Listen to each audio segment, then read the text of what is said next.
Hi all and welcome to today's session. Today is 5th of October 2020 and yesterday was our preliminary examinations of our mains, and almost like 50% of students actually showed up for the examination, and there were lots of regulations taken for the safety and all the precautionary measures were taken by the government, and there were lots of examination centers opened up and lots of safety hazards, everything was taken care of.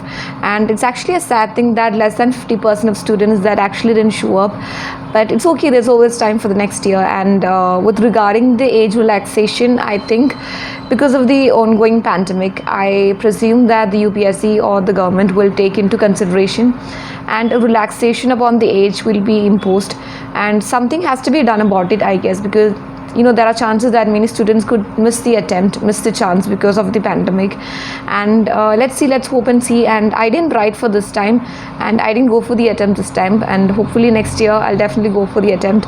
And yes, so coming back to today's class, it's the Hindu newspaper. That is 5th of October 2020, and we have lots of news for today's. And the first one that we have to see and we have to breathe in is actually that by the next year, that is by July 2021, it is expected that 1 of every 5 Indians will get the vaccine and they will be vaccinated, and hopefully this will be true. And sure enough, lots of tests and everything is going on, and this is being said that the first people to get the medicines or first people to get the vaccinations will be the healthcare and the frontliners and all these doctors and these ASHA workers, everyone who's pertinent to the the facilities and care specialists. So these people will be the first ones to get the vaccinated, and yes, we'll get it by the next phases. And this is actually a huge relief, and it actually gives us a new hope that we are going to get vaccination by 2021. And the government has actually given us the promise that it will be reached to us by 2021 July. And so this is the news regarding that. And here it's written that everyone, including the frontline health workers, even including all the nurses and staffs who are working in the hospitals and healthcare facilities, so all these people would first get, because we have to ensure that the people who are looking after us are safe first, and only we can ensure that it will help us to have a better health system and health environment. So this was the news. And the next news is the Hathras rape case. That is actually a very shocking revelation, and it's actually very surprising, and this was not expected. That till yesterday the news was that the rape victim, or else the 20-year-old the girl, she was raped. But according to the new speculation and the information that we get, the doctor saying that there was no rape happened and she wasn't raped. So, and this is quite shocking, and we don't know the reason why all these things came up and how everything happened and all these accusations came up and why this girl or this woman was killed. And even if it wasn't rape, then why so much of administrative security being imposed? And it almost seems to be as if the state government and the administration is trying to protect the people and the people who are accused, and trying to save them. So why people are trying to do that? Even though it's a murder, it's being charged to murder, she's being killed, but the rape is still pending. We don't know for sure. And there were no signs of intercourse as well. As it written over here, there were no signs of intercourse, and this was quite shocking, and it's being testified by the government also. And this is actually the picture that we're seeing over here is by the RLD, these political parties. They're saying that the people being accused are not the real convicts, they're not the real people, they're not the real culprits, and it's actually some way or the other the police or the administration is trying to save someone else. It's trying to save the face of somebody else. They're actually imposing all these punishments, they're imposing all the accusations and the allegations on someone else. So we have to find that as well. And these people are saying that as being quoted over here, and I think I'll just re-quote it. That is, the arrogant Yogi government wants to suppress the opposition voice through the police lathis. And these people who came out to say that these people who are being accused are not the real culprits, these are not the real people, and they just wanted to come out and say that they're the government is actually using someone else to save the face of somebody else's. And even this was severely suppressed, and huge lathi charge was charged upon these political parties and these political leaders. and everything is yet to find out, and there is as much of lots of mystery and speculations with regarding this Hathras rape murder case. And I think within the time, I think within the CBI inquiry, and lots of probe will be initiated for this, and I really hope that everything will be served to justice and we will get pure clear understanding of what's going on over here in Hathras.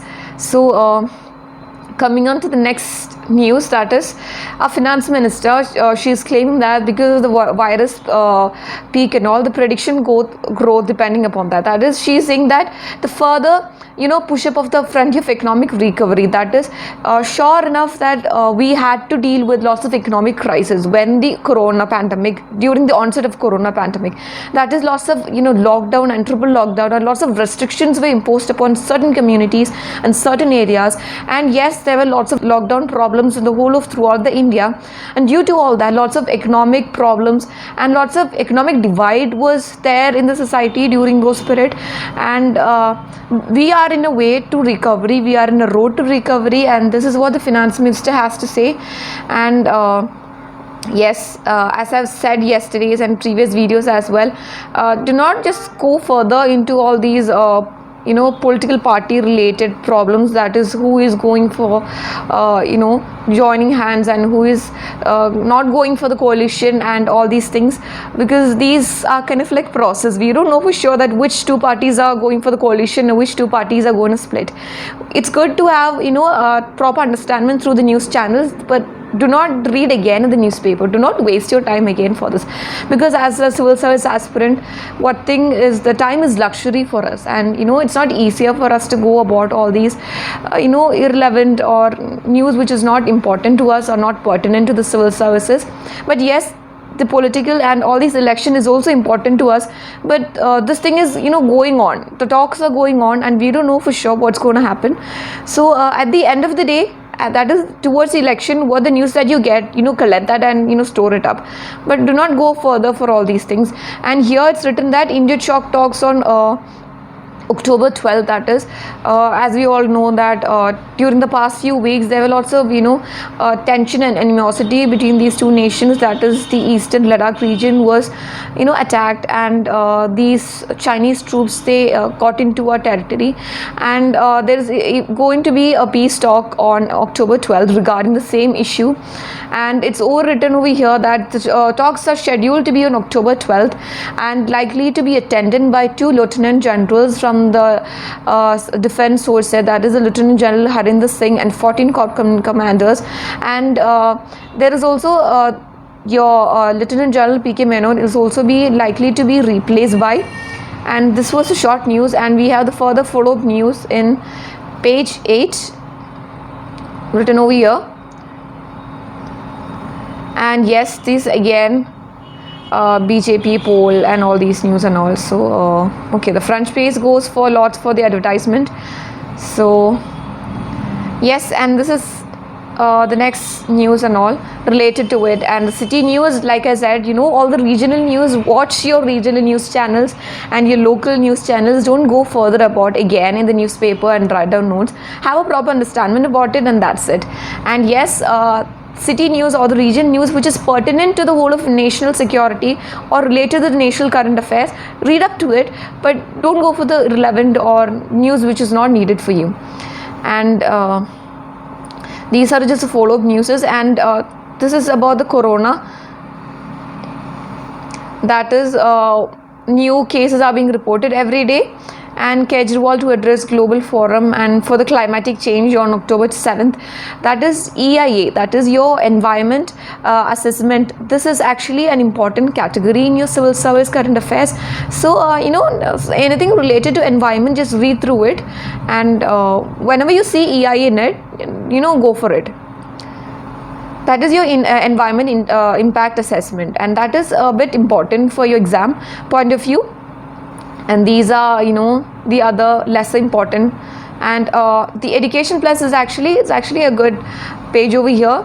just read through it. There are chances that you could come across information related to your information and technology, and if you find that this information comes under that paper that is contains your information technology, write it down. But other than that, just read it through. It's good that you have lots of general awareness about it, but don't write notes for all these things. Write notes or maintain notes only for your editorials and your front page and the other news which is in connection with it. And that is over here, that learning should not stop at any cost. That is, we are talking about the digital divide that we have right now. Digital divide is actually a problem related to the financial problems. That is, since the schools and the academic institutions are being closed, and we don't know for sure when the institutes will reopen, and since all these problems are there, the institute most of the institutes have these online forums and online classes, and the problem is that there's a huge digital divide because of that. That is, some students could afford mobile phones and data connection and network connection and all these, but there are some students who are not able to afford good connections, good phones with all these apps and support systems and all. So this is a problem, and because of all these economic crisis, students are rather dropping out. They are going after in which way they could bring bread and butter to the table, and they are going after the livelihood matters. And yes, this is an issue, and I think we might be dragged back to 10-15 years back. That is what we achieved in the past 10-15 years, that is bringing lots of students to school and trying to increase the literacy rate and trying to increase all these technological advancement. I think we are being brought back within these 7-8 months. We are brought back to 6 or 8 years at least. And yes, for your editorial news, until vaccine, this is actually a small write-up. And this is saying that because all these economic problems are there, and all these the sectional marginal people, that is all these vulnerable people are being affected, and we have to look into it. And all the general idea about the corona pandemic is being written over here. That is these states, that is Tamil Nadu and Kerala. They are kind of trivializing the issue of the corona pandemic. That is, there was a time, that is 2-3 months back, if you could look into these two states, what we can find is that there was a sense of fear or a sense of anticipation in these people's mind. But what we can find now is that they're being totally careless about it. They are they are foregoing all these restrictions. It's primarily highlighted over here. Okay, that some people, they are not looking after. Yes, all these transportation facilities has to be brought back, and all the other eminent facilities, that theater and all the other entertainment facilities has to be brought back. But there is actually a risk of surrounding the closed spaces and transmission from asymptomatic individuals in real, because we don't know who's going to be infected. We don't know who, like for example, there is 10 people in a single enclosed room. We don't know how many people are infected, and we for us don't know whether be infected or not. So lots of restrictions are being foregone by these states and some people. And this is the GST. That is this is a small write-up about the GST and transforming business and the insolvency system. That is in 2016, that is government of India during the Narendra Modi government, they passed a bankruptcy code bill, that is IBC. That is it will be easier for all these business sectors and all these corporates to suppose you took lots of loan and you're not in a position to actually recover or to pay up. So in those cases, for protection of all these business individuals, such an act was imposed, and that is transform business, that is the IBC bill. And here it's written that India unfortunately suffers from a serious backlog in court cases to the tune of nearly 4 crore matters pending final judgment. And yes, this is a real issue, and as we all know, that some famous business eminent people, like the Malaya and Nirav Modi, they took huge loans from the government and huge loan from all these banks, and they are not here in Indian territory. They are somewhere else, enjoying and aboard. And still the courts and the court proceedings are going on. And yes, these people, they get to escape through, and these people get to have their own escape from it. And it's actually dividing the sections into two. That is, suppose a farmer, he seeks loan from the market, so seeks loan from the government agency or the banking institutions. They have to, somewhere or the other, they have to pay up, even if it's just 10 lakh or 50 lakh or whatever it is. But these, big shot business people who are taking crores of, thousands and 2,000 crores and all, even if they don't pay up, even if we are a developing nation, we are not developed, we are developing. That is, we are in a form of like underdeveloped, and these people get to have their own save, and they get saved, and this has to be taken into consideration. And this is over here in English as an Indian language. That is,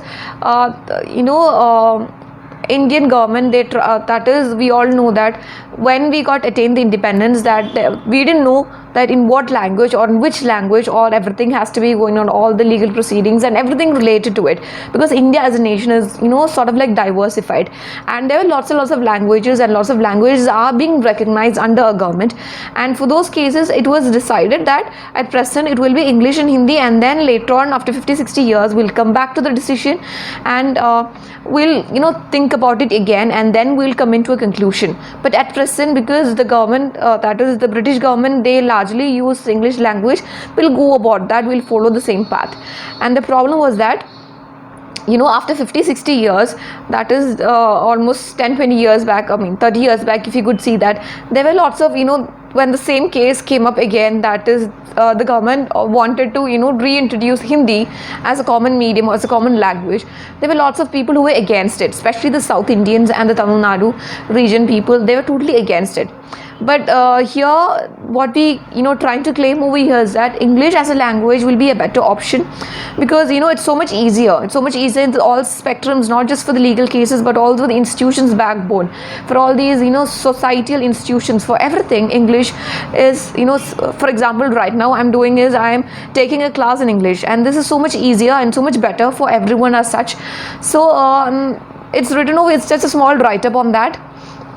So I think that's it for today's class. And yes, so one thing I would like to say is that my part of interpretation and analysis of Indian newspaper, that is, you have to do your own work, and I cannot do work for you. And just because I read through, I gave my analysis part, this wouldn't be done. You have to do your own part, that is, read up the newspaper, go through it, and with the informations that I have given you, it will be much more easier for you to read up and make notes out of it. And you have to do, ultimately it is your part, and you have to do in your own initiative has to be taken, and only after that it will be much more easier for you to retain the informations. And like I said in the previous classes, that is, write the notes not with respect to all these date lines, sort out different categories, and then you write out under all these categories. It will be easier for you when you come back to revise. So yes, so that's it for today's class, and I really hope that I was able to convey it to you. And if you have any doubts or any queries regarding it, please do leave that in the comment section. So that's it for today's class. So thank you so much.